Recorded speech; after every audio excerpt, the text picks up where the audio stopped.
A paz Brasil, a paz Rio de Janeiro. Muito bem, são meia-noite. Nós estamos aqui na nossa Igreja Mundial do Poder de Deus em Macuco. Estamos realizando o propósito de dormir 10 dias no altar. 10 dias no altar para abençoar o povo. São 10 dias no altar, 10 dias no monte, 10 dias orando meia-noite, 10 dias orando 3 horas da manhã. São 10 dias jejuando. Nós estamos registrando tudo. Senhor nosso Deus, o nosso Pai, ó Deus, nesse momento nos colocamos diante do Senhor, meu Deus, para pedir por esse povo, pedir por essas pessoas que ficam aqui, meu Pai, na sua casa, te buscando.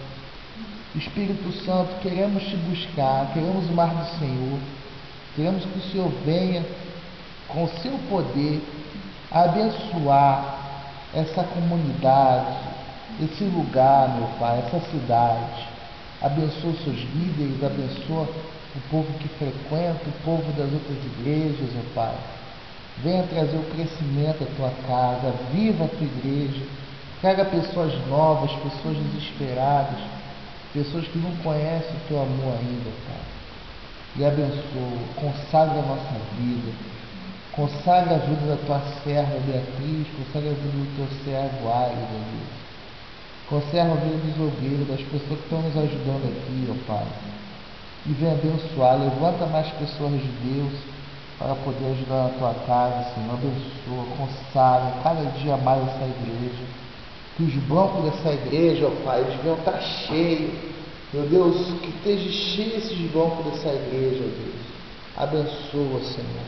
Nesse momento eu pego o pedido do povo, meu Pai. Trouxe a tua casa, abençoa esses pedidos, ó Deus. Traz vitória a esse povo. Traz vitória ao povo de Macuco, Senhor. Traga a tua vitória.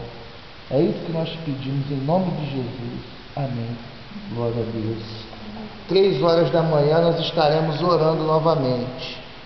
Essa aqui é a pedra que eu estou pedindo para o povo, para botar dentro do travesseiro, para poder sonhar.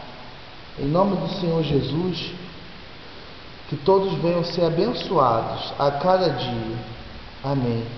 Glória a Deus.